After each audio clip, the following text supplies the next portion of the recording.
Tôi có một câu hỏi cho các bạn là các bạn tốt đến như thế nào rồi trên chính thị trường của các bạn?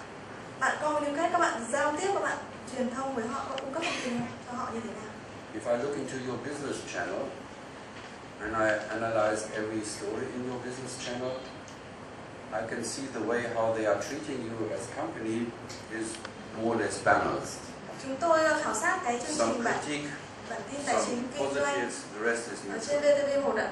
Và chúng tôi thấy được cách mà họ đối xử với các bạn ở trên kênh của họ như thế này đây. Một tí thì negative, một tí nữa thì là tích cực, một tí thì tiêu cực, còn hầu hết là chả có gì cả, neutral, không có một cái quan điểm gì hết. But if you look at that channel and you try to find out what is going on in the rest of the world, it starts to get looking a little bit like American networks. Everything is about Vietnam and only a little bit about the rest of the world. Nhưng mà các bạn tìm đến một cái kênh khác là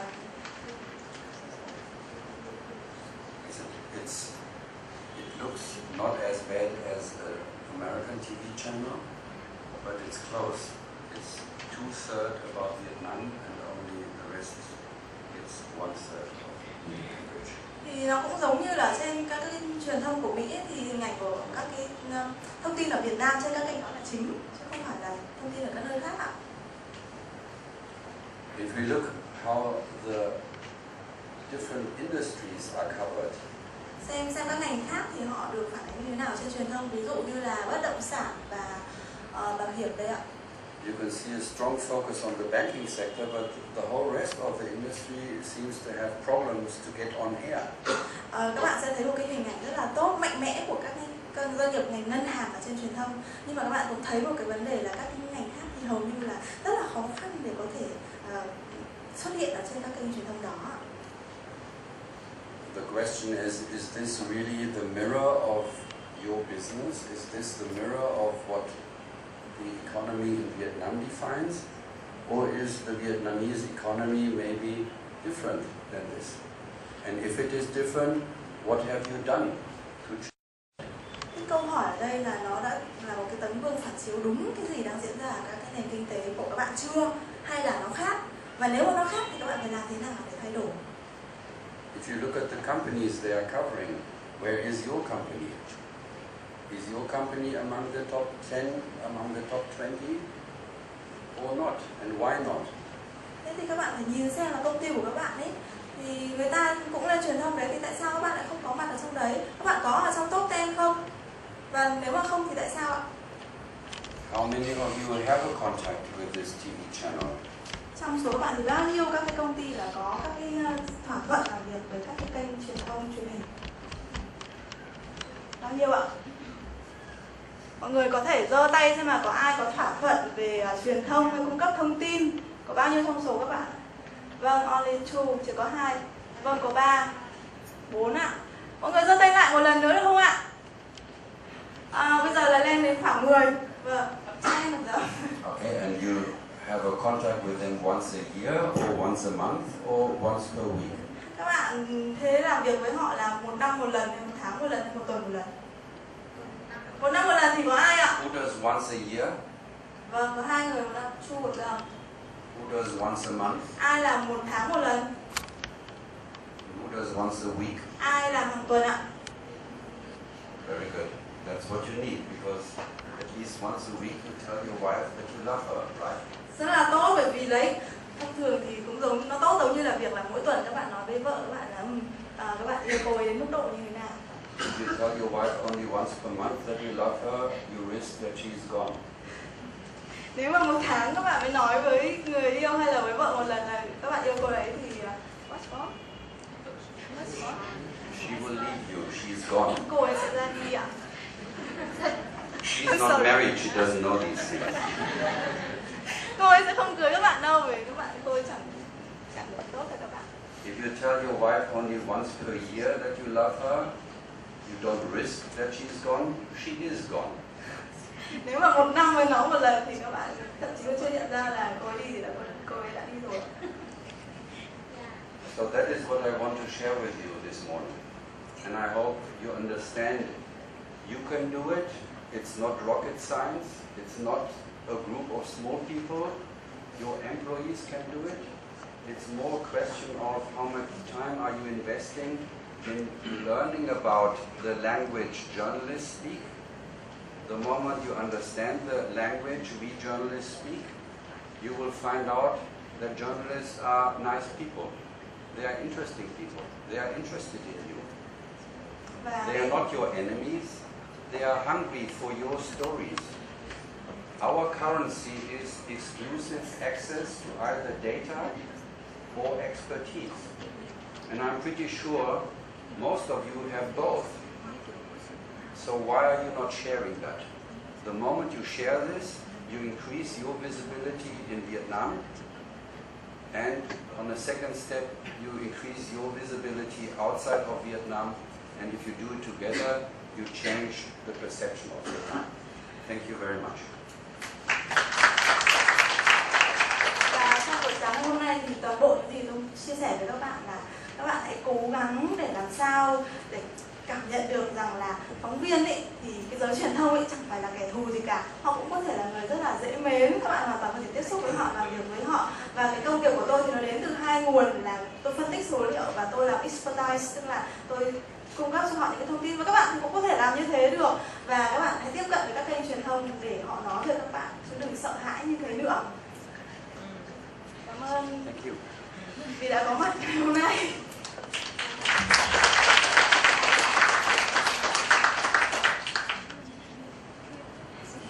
Tôi là doanh nghiệp Samsung Motor Việt Nam ạ. From Samsung Motor Việt Nam. Samsung. Khi nói đến xe ô tô thì người ta thường xe ô tô Samsung, nhìn logo thì người ta nghĩ đến là xe của Trung Quốc, và cái xe này thì model thì xuất đi châu Âu cho nên nó nhìn ra khá cổ thì người ta không thích, và thực tế thì cũng chưa nổi tiếng tại Việt Nam. Thì tôi hôm nay đến đây tham dự cũng muốn học hỏi từ thầy Ronald là muốn làm chiến lược brand, là làm chiến lược về quảng bá sản phẩm và thương hiệu, thì mong thầy giúp đỡ và thầy có ý kiến thì cho những sản phẩm mới vào thị trường không ạ? So maybe the people here in Vietnam, the customer, they are not very interested in our product style. So today I'm very happy to be here, and then I would like to have a support for how to develop our brand, how to improve our brand here in Vietnam market. I'm sorry to hear that because I'm a total fan of Samsung products. For years I'm using not your car but your notebook. Tôi rất là xin lỗi vì tôi là một bạn thân nhất của Samsung. Không những là tôi sử dụng ô tô mà tôi còn sử dụng cả máy tính của Samsung nữa. Rất là xin lỗi vì nghe những gì đó. And I always tell my guys if they want to buy an Apple, they shouldn't do that, they should buy Samsung. Và tôi nhận ra là mọi người thì cũng không nhất thiết là cứ phải mua máy tính của Apple gì cả, họ có thể mua của Samsung thì dùng khá là được.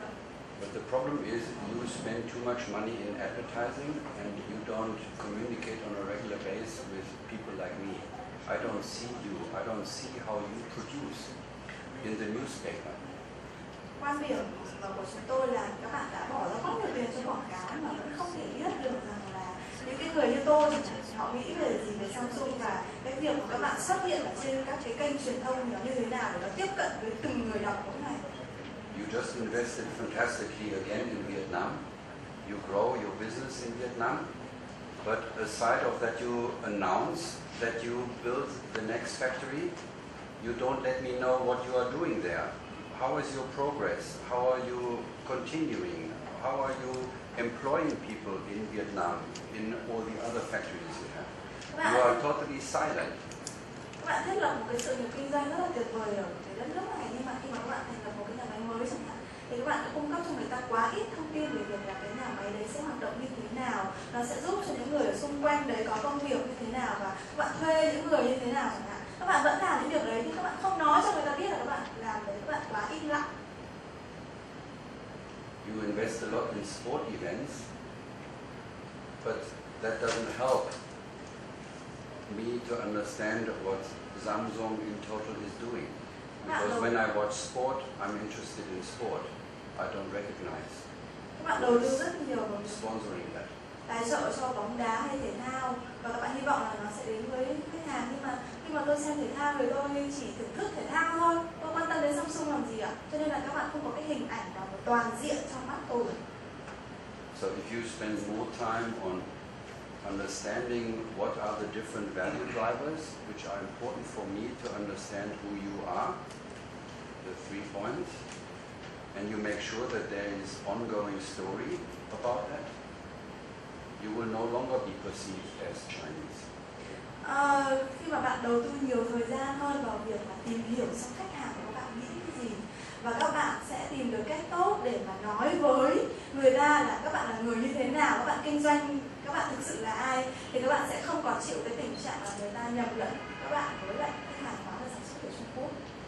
And let me just say one thing. When Michael Müller called me last year, he said, we need to rebrand the UN. And I said to Michael, if you want to rebrand the UN, I stay home. Và cái ông bạn Michael của tôi thì ông ấy nói là có khi là tôi phải định vị lại thương hiệu của UN. Thế nhưng mà tôi nói với ông ấy là nếu mà cậu mà thích thế thì tôi ở nhà. It takes me 4 hours to drive from my home to Geneva every day. And I do it in the morning and I come back, so it's 8 hours driving, and I don't get paid to help the UN. I do this because I want that the perception of the UN is changing. If he would do rebranding, it would be, let's have the UN have another color. No more blue, but green, maybe. But if the UN is changing from blue to green, do you believe that the member states are paying more money to the UN? No. If they write their logo in a different typo, no more money. If they write their logo from left to right, no more money. More money comes when you and I and my grandma all of a sudden understands the UN is more than just wasting money in Syria and in Ukraine and in Rwanda and all these places where they anyhow can't change. Bây giờ mỗi một ngày tôi phải lái xe từ chỗ tôi ở đến trụ sở Liên Hợp Quốc là 4 tiếng một chiều, tức là mỗi một ngày là 8 tiếng đi về. Tôi không lấy tiền cho chuyện đó và tôi không làm thế vì tiền. Tôi muốn thay đổi cái quan điểm của Liên Hợp Quốc bằng việc là nếu mà ông bà chỉ muốn thay đổi cái nhận diện thương hiệu thôi thì đổi cái logo từ màu xanh sang màu đỏ thành màu vàng chẳng hạn, thì cái điều đấy chẳng có gì quan trọng cả, mà vấn đề là phải làm sao để những người như bà tôi, như tôi và chính những người trong Liên Hợp Quốc hiểu rằng cái công việc của họ không phải là lãng phí tiền bạc mà họ đóng góp vào Rwanda hay là vào Ukraine hay bất kỳ một cái lò chiến tranh nào khác, mà các bạn làm cái việc thực sự có lợi cho nhân loại. Thì đấy là cách mà tôi tiếp cận và chúng tôi làm việc với UN là như vậy. If we both would be married and we have children, and I promise you that I take care of our boys and that I teach him how to learn ride a bicycle, and instead of doing that, I go with my friends in the pub and drink a beer, would it change your mind and your being not satisfied with me if the next time I wear a different shirt or I give you a flower? No, it wouldn't change. It would only change if the next time I do what I say. If I take care of our kids. If you can see that I walk the talk. You can spend as much money as you want. Take British Petroleum, BP. Remember their advertising claim? 300 million pounds to have the claim beyond petroleum. How much did it help them when the oil spill happened? Nothing. Dạ vâng ạ. Ví dụ như là tôi cưới cô chẳng hạn, xong tôi hứa là chúng ta sẽ có con, xong tôi sẽ chăm sóc con của chúng ta, rồi là tôi sẽ dạy nó đi xe đạp chẳng hạn. Thế mà ngày hôm sau rồi tôi đi bar, đi pub, tôi uống bia với bạn tôi. Thế nếu mà hôm trước tôi mặc áo xanh, hôm sau tôi mặc áo đỏ thì nhận thức của cô về tôi cũng chẳng thay đổi gì, tôi vẫn chỉ là thằng đàn ông tệ như thế thôi. Nhưng mà nếu mà tôi làm những gì tôi hứa thì cái nhận thức của cô chắc chắn là sẽ thay đổi, đúng không ạ? Hãy nhìn vào cái trường hợp của BP, các bạn thấy nó quảng cáo là không match với quảng cáo mà họ đầu tư 30.000 đô la, 30.000 bảng Anh cho vấn đề quảng cáo. Họ đầu tư cho 30.000 bảng Anh cho vấn đề quảng cáo. Thế nhưng hãy nhìn cái hậu quả của cái việc là cái vụ tràn dầu ở cái vịnh gần Mỹ ạ, nó làm hủy hoại danh tiếng của cái BP như thế nào, thì để biết là cái 30.000 bảng đấy nó được tiêu có đúng đắn hay là không. Did it help? Thì đấy có giúp các bạn một chút gì không ạ? Xin chào ông và xin chào các anh chị. Mình là đại diện của bên công ty cổ phần Âu Việt. Thì bên mình là chuyên sản xuất cái mặt hàng nghề ô. Thì từ ô sản phẩm ô thì từ trước đến giờ tức là cái sản phẩm của mình sẽ đã xuất khẩu và cũng như là làm cái thương hiệu cho các cái đơn vị khác. Nhưng bản thân ví dụ như là người Việt Nam mình chưa được sử dụng cái sản phẩm của chính mình sản xuất ra, thì cái bài toán đặt ra cho mình cũng là cái câu hỏi mà muốn gửi đến ông đôi lần để có thể giải đáp cho mình, tức là với cái ngân sách mà trong tình hình khó khăn như thế này, tất cả các đơn vị khi mà muốn quảng cáo cái thương hiệu sản phẩm của mình thì đều là tăng cái kinh phí cho cái việc quảng cáo cái thương hiệu đó. Nhưng nếu như cái kinh phí của mình trong cái thời gian mà mình triển khai nó không được hiệu quả, thì sau khi đánh giá đó mình sẽ xem xét lại và mình tiếp tục lại tái đầu tư trong cái tăng cái kinh phí trong cái việc quảng cáo thương hiệu của mình đó, nhưng nó vẫn không hiệu quả thì mình sẽ nên tiếp tục để quảng cáo. Và tức là như ông nói là cái việc mở rộng truyền thông là cái việc mà mang thông tin của doanh nghiệp, của thương hiệu sản phẩm đến với cả người tiêu dùng một cách nhanh nhất cũng như là được nhiều nhất. Thì nếu như mà gặp khó khăn như thế thì chúng ta có nên tiếp tục hay là chúng ta dừng để chuyển sang kênh khác ngoài cái kênh truyền thông đó? I come from a company who produce umbrella, but all of our products are exported. That means Vietnamese people don't have any chance to use our products. But actually, recently we poured a lot of money into advertising, and after monitoring and then assessment of this money poured into advertising, and we see that it is not efficient, and we increase the amount of money investing in advertisement more, but actually no impact. So what do you think? Should we change to another channel of promoting our products, or we continue investing more in advertisement? And one more thing is that now the budget, our budget now is more and more limited. What should we do?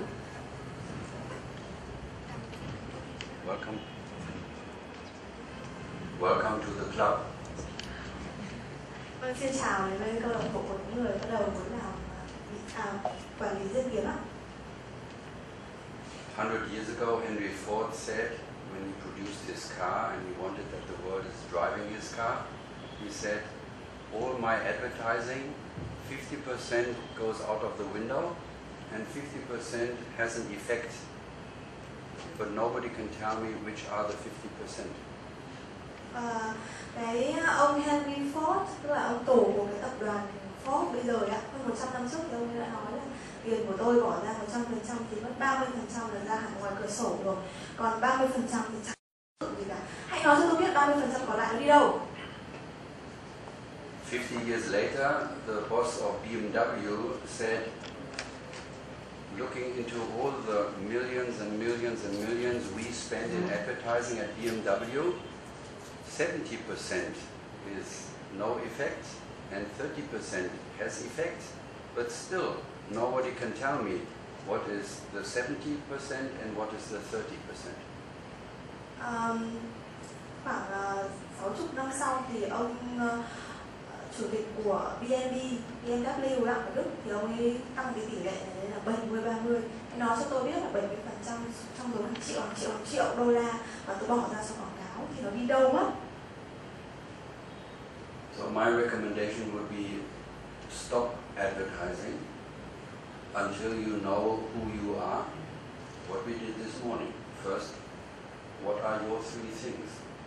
Who are you? What makes you unique? What makes your umbrella different to the other umbrellas? Why should I buy your umbrella and not the other umbrellas which are existing? Tôi khuyến cáo với bạn nhé là hãy dừng cả quảng cáo đến khi nào bạn thực sự hiểu là mình là ai và mình muốn truyền tải hình ảnh như thế nào đến với người tiêu dùng của bạn. Đừng vứt tiền vào cửa sổ nữa. Make a communication plan in which country you want to sell your umbrellas. Hãy tạo ra các cái chiến dịch mà các bạn muốn truyền thông ở trên cái đất nước nào các bạn xuất khẩu sản phẩm vào đó. And take a look, how are you perceived in these markets? Do they know you? Và đo đếm xem là cái hình ảnh của bạn ở trên các kênh truyền thông đó như thế nào, và cái việc mà các bạn được nhận thức ở trên cái thị trường đó nó như thế nào, cái việc đó có thể đo đếm được, và các bạn sẽ hiểu được xem là họ đã biết được các bạn chưa. If they don't know you, if you are basically unseen in that market, why do you think that your advertising now has a function what the worm has?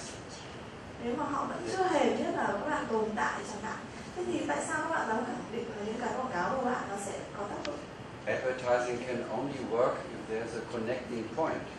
If you don't create a connecting point to your audience, your advertising goes and goes and goes, it can't get a grip to pull somebody. Quảng cáo thì nó chỉ có tác dụng khi mà các bạn đã tìm ra một cái điểm kết nối giữa các bạn và thị trường.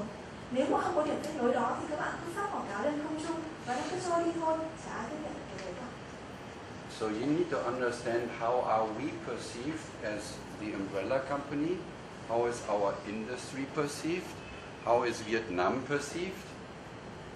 Once you know that, you can then look into your 3 points. Are they fitting so you can get something out of the water, or are they unfortunately not fitting and you pull and pull and pull and nothing can come out because you have no understanding how they are. Khi mà các bạn đã thực sự hiểu là ở các cái thị trường đó họ nhận thức về các bạn như thế nào rồi, thì các bạn sẽ có cái khả năng để các bạn xác định cái con giun mà các bạn đưa ra như thế nào để các bạn có thể câu con mồi ra khỏi hồ, chứ không phải là các bạn cứ cố gắng thả cái gì đó xuống và rồi nó chẳng có cái gì mà nó vừa với cái gì cả, không có cái gì mà nó tạo ra một cái điểm kết nối giữa cái việc các bạn làm và cái việc các bạn nhận thức được, người ta nhận thức được cái việc các bạn làm, và điều đấy thì không có ý nghĩa gì cả. And that is why communication, I wanted to say modern communication, but it's the old communication, nothing has changed.